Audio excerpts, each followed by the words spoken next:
Hello everybody, Brent Agin here again with Q&A with Dr. A. Thank you for all that tune in and also that catch these clips at a later date. So today we're going to talk about women's health, and so it's Women's Health Week, and you know, we just got over Mother's Day, so it's a good topic to just kind of go over some of the things and some of the important differences between men and women and how those actually kind of affect how we age and the importance of women's health and some things to pay attention to. But I think it's mostly important to kind of identify some of the differences and reasons why women really need to pay attention to Women's Health Week, because there are a lot of disparities, I would say, and some of them aren't so obvious because I think they'll be obvious to women, but when you look at the research and you look at our healthcare approach to the different genders, I just don't think there's enough attention to the distinct differences between men and women, especially as far as aging goes, and that's both mentally and physically. And so, you know, we can just kind of start by some facts.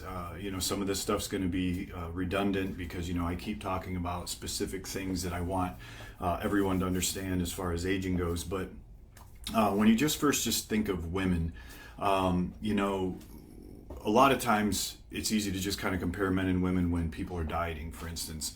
Everyone talks about how, wow, men are so lucky because they lose weight more quickly than women, but that's just one example of some of these disparities. But what's interesting is that the average age, you know, our lifespan, women actually have an average age of a living of 81 and men is 76.6. And so it's interesting that women live longer, but yet when we have this little discussion about just our health in general, it seems kind of backwards. But I can kind of make a little sense of it. And so women live longer, but then here's some of these stats. Women have a higher rate of dementia, almost 2 to 1, so 50% higher rate of dementia. Women dominate psychiatric illness, again, about 50% higher incidence of mental illness, depression, anxiety. Fibromyalgia and chronic fatigue, 9 to 1, so 90% of cases of fibromyalgia and chronic fatigue tend to be female gender. So you can kind of see that this, you know, why do women live longer but yet really dominate some of these categories of disease? And I think that a lot of it is pretty self-explanatory, but I don't think enough focus is being put on it because, you know, things are changing rapidly. And I think a lot of this comes down to stress again and how we deal with stress. But when you kind of look at just the nature of the core of aging, you know, we talk about insulin sensitivity or insulin resistance and inflammation. And a lot of that comes out of the way our bodies deal with stress. And so, you know, just understanding that and then seeing what kind of occurs will kind of show you why I think that maybe when we're looking at these numbers, they can be kind of skewed because it's really, are we looking at lifespan or health span? And so, you know, men may die earlier, but do they have less or a better health span during those 76 years? And are those last years, you know, potentially not as healthy? So the lifespan is longer, but yet women might have unhealthier, unhappier years at the end of life than men do. And, you know, and it could, you know, partially could be because men, you know, hormonally, but men are more prone to just major catastrophic events. So guys just live, and then boom, they're gone. So, you know, there's goods and bads in that, but just, these are just statistics. So I just like looking at what I have observed and make some sense out of it. There are studies to support kind of my philosophies on things, but I try to keep it pretty basic. And so, so when you just kind of look at it, that women, you can look at some of the differences immediately. And, you know, hormones obviously are the obvious one. I mean, just looking at that women and their hormonal makeup starting from when they hit puberty and they start, you know, menstruating. Then they go through, you know, almost 25 years,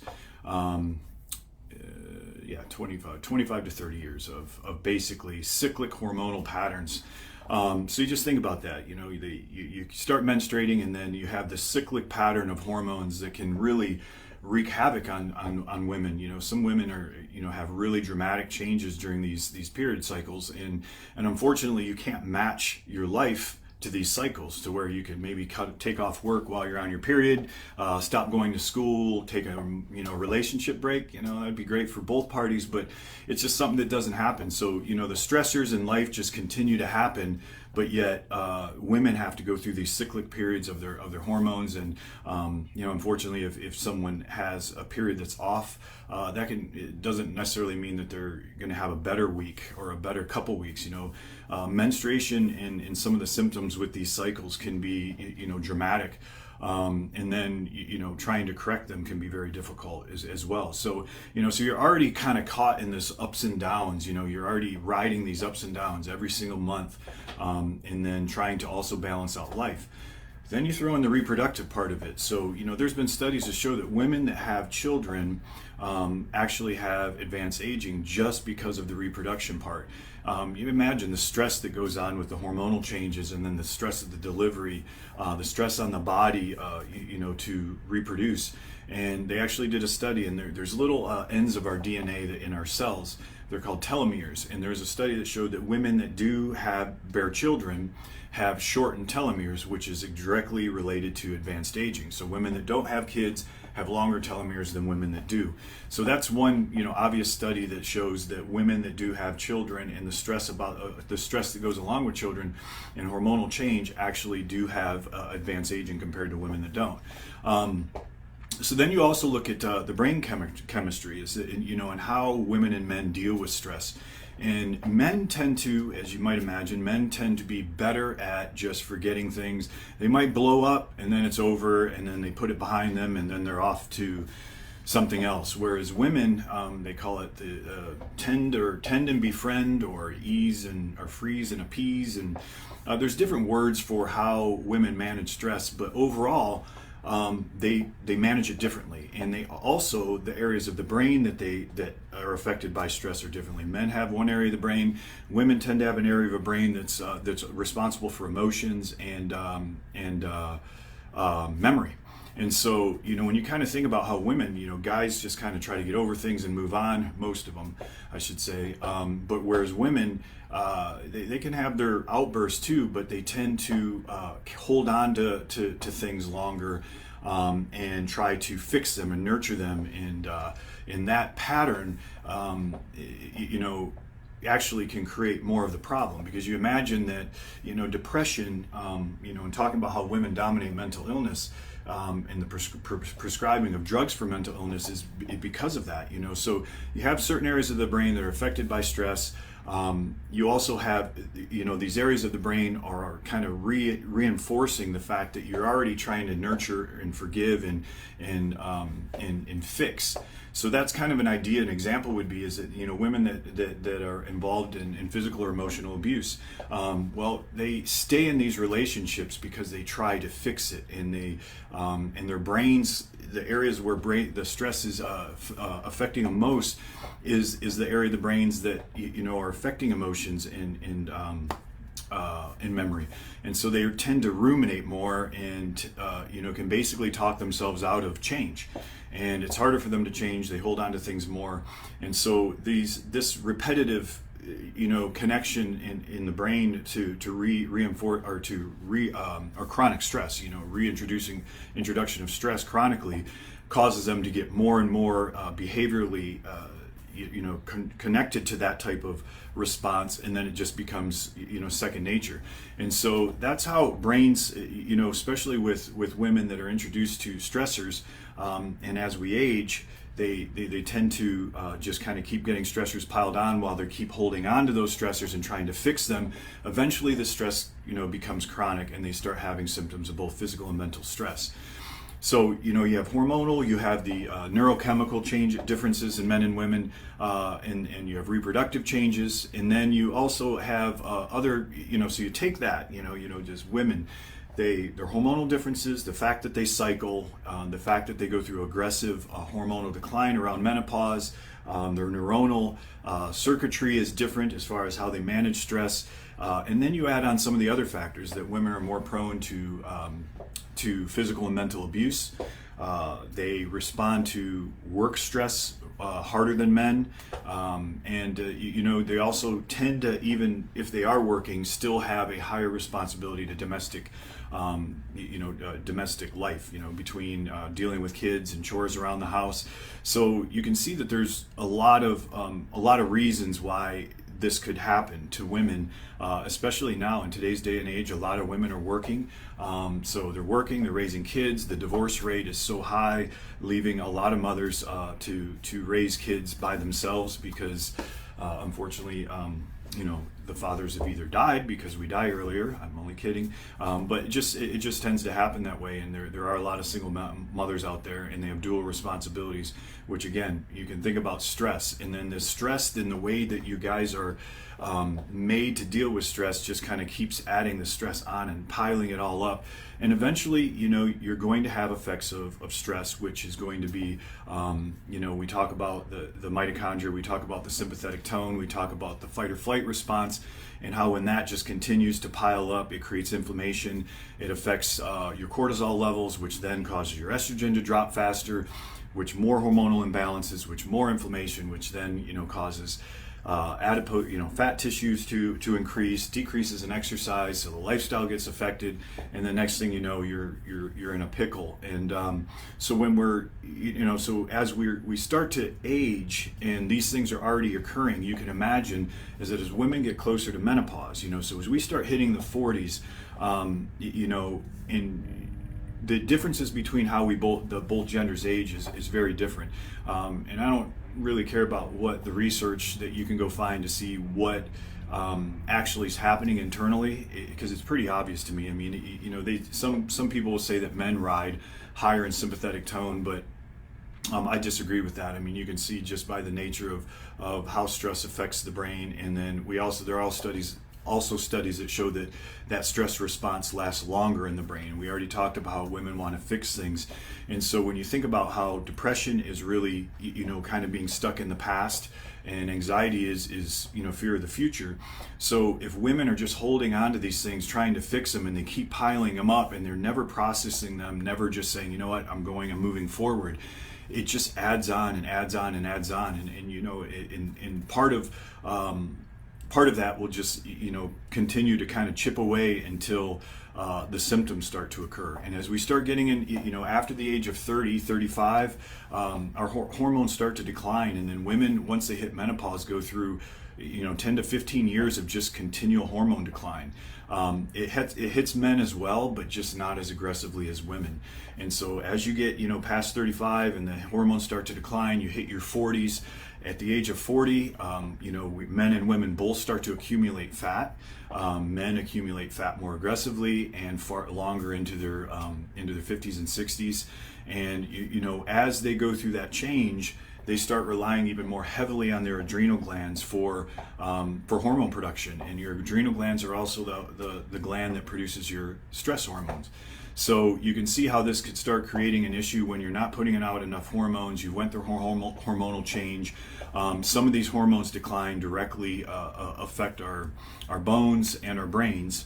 And then you can see when we have increased inflammation and you start having these changes that go on in the body, it increases the stress on women, because as you hit your 40s, men naturally have hormones that make them age less aggressively. So women get into their 40s, they're already stressed, they already manage stress differently, and then you add on the pressure of skin, sagging skin, and seeing this fat accumulation, which puts more pressure on them to look good and feel good, because that's what women have to do in our society. So now we're adding on more stress, and so you can see how this just becomes a vicious cycle. And if you're not very careful between your 20s and 40s, you're going to go into your 50s with potentially a lot of work to do if you want to age gracefully.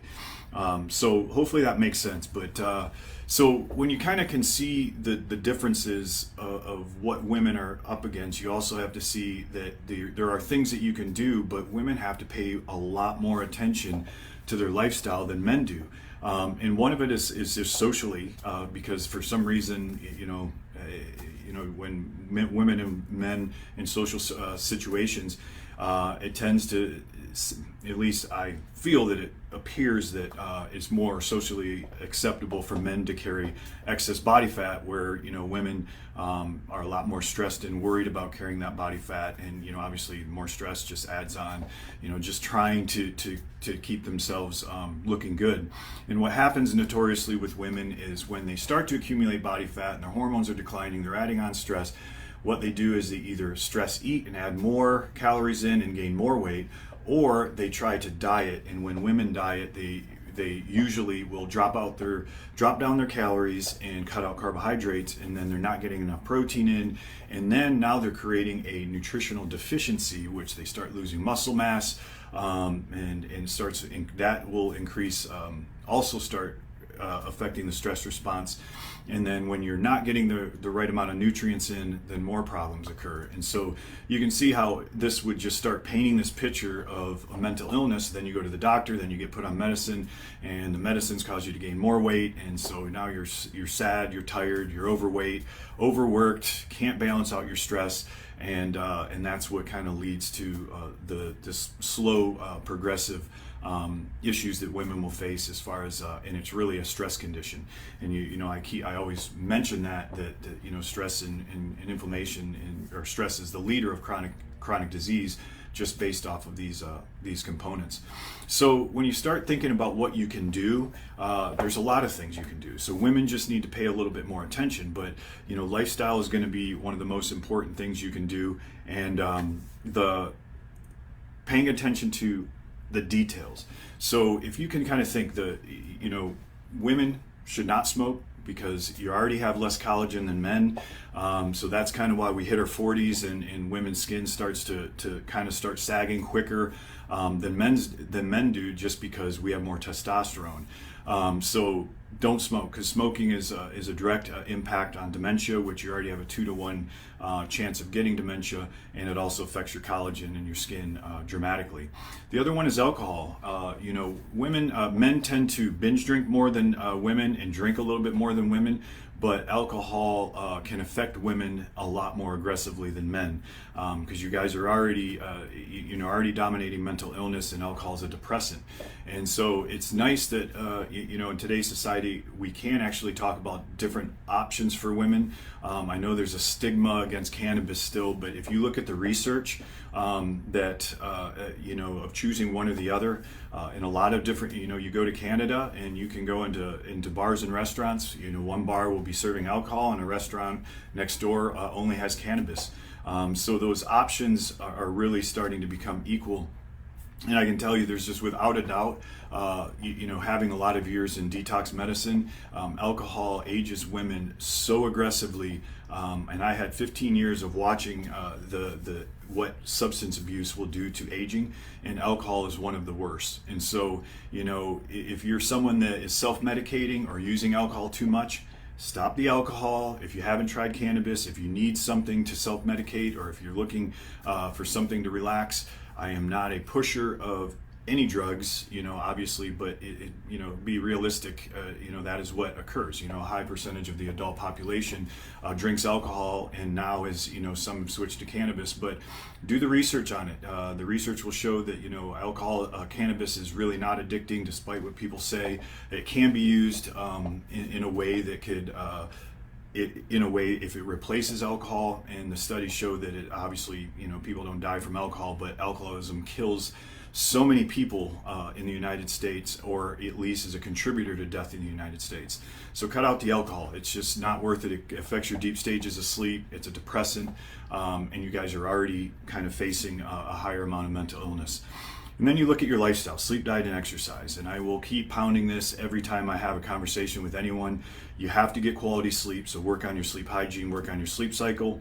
Dieting, intermittent fasting is the key. As I told you, women notoriously cut out their calories, they cut out their carbohydrates, they don't get enough protein in. If you can get used to intermittent fasting and then just watch your macros, there's applications that you can use, Body Fast, Zero.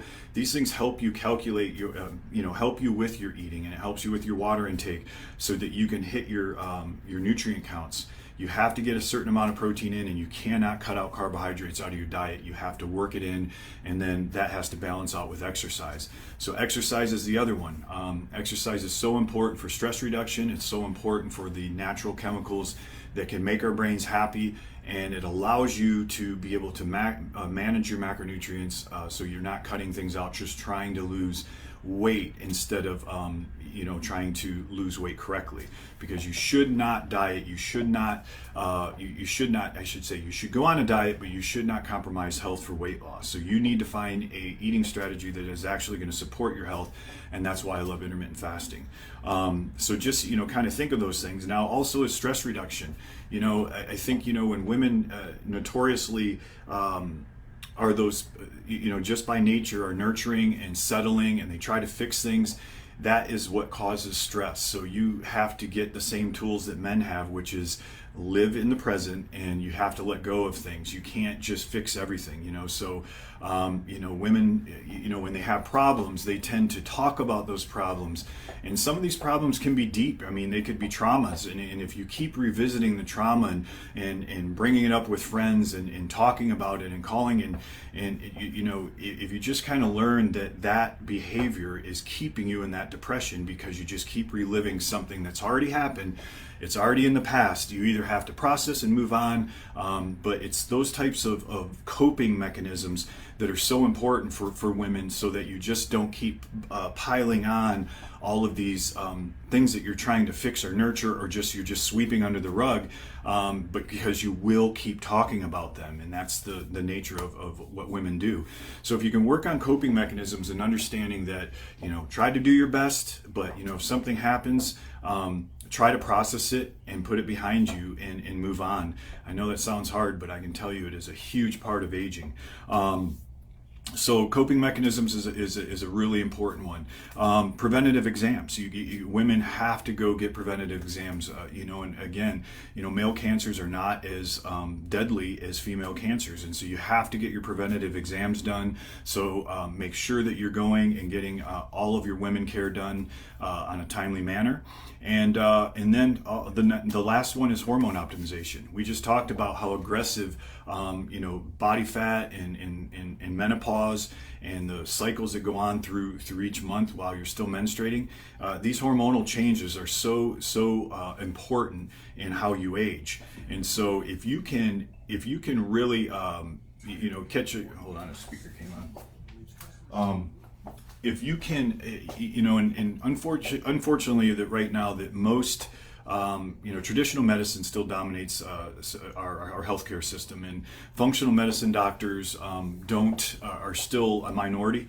But finding people that do balance hormones is becoming much more accessible, and so you guys do not settle for feeling bad. Don't think it's aging. Don't think it's just because you're a woman. If you start gaining weight or if something's changing, go seek out some hormone optimization. Go get your hormones evaluated by someone that's experienced.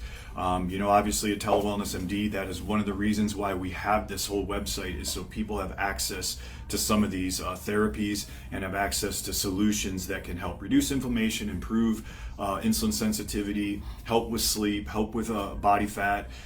So if you can catch this earlier, the better you're going to be. But you can. There's always tools and always things you can do. So that's kind of it. I really appreciate women, and I understand what they go through, because for 20 years I've watched how stress and how just life is different between men and women as far as aging goes. And so there are women that do a tremendous job, and I know it is really hard for them to stay looking good through their 40s and 50s and 60s compared to men. And I hope I went through some reasons today to explain exactly why that happens. But I also hope that the solutions make it very obvious to you guys to say, you can do this, you can control it. It all starts with lifestyle and coping mechanisms, but paying attention to your hormones. Hormones are going to change, but the better you are with your lifestyle, the better your muscle to body fat ratios, the better you're going to go through these changes and be able to manage them. And pay attention to your brains. Just by the nature of how stress hits our brains, a lot of times we forget the importance of brain health. And all these things that we're talking about as solutions also are going to reduce your chances of getting dementia. Remember that statistic. Do not forget brain health. If women are more prone to dementia, you have to remember that a lot of these activities are not just cosmetically. These are things that actually help your brains, the proteins in the brains that are going to reduce your chances of getting diseases like dementia, but also are going to help your brain have different options, when it comes to stress management. And so, you just have to be aggressive. And so don't buy into this whole thing about body weight. There's such a movement of being, accepting being overweight and having mannequins that are overweight and being comfortable in your skin. That's all baloney. Obesity is a disease. And the more adipose tissue or fat tissue that you have, especially on women, directly affects your hormones. And after you go through menopause, fat tissue is one of the biggest things that cause estrogen production. And so you can see, and then estrogen is not good. Estrogen can be bad, especially certain types of estrogen, especially when it comes to inflammation in certain female cancers. So do not follow this whole thing about being comfortable in your skin. Do not let a disease start driving your life. So you need to always be focusing on your lifestyle and getting your body fat down, and hormones will start to be easier to manage. So that was a lot, but I have a lot to say about women because I know that it is really hard, especially trying to look and feel good. But just remember, happiness is the most important thing, and if you just keep that in your mind, and everything is kind of based off of being happy, make the changes, make the decisions that are going to support your happiness. Don't settle, don't stick in bad relationships, don't try to fix every relationship, and that's friendships and relationships. So you don't have time for that. So just so work hard. Just remember the solutions we talked about and start really just focusing on your lifestyle, working on yourself. You don't have to fix other people. Once you have yourself exactly where you want it, you're going to be able to do a whole lot more for a lot more people. So thank you, women. Enjoy your Women's Health Week and another post Mother's Day. Thank you, and we'll see you guys in a couple weeks.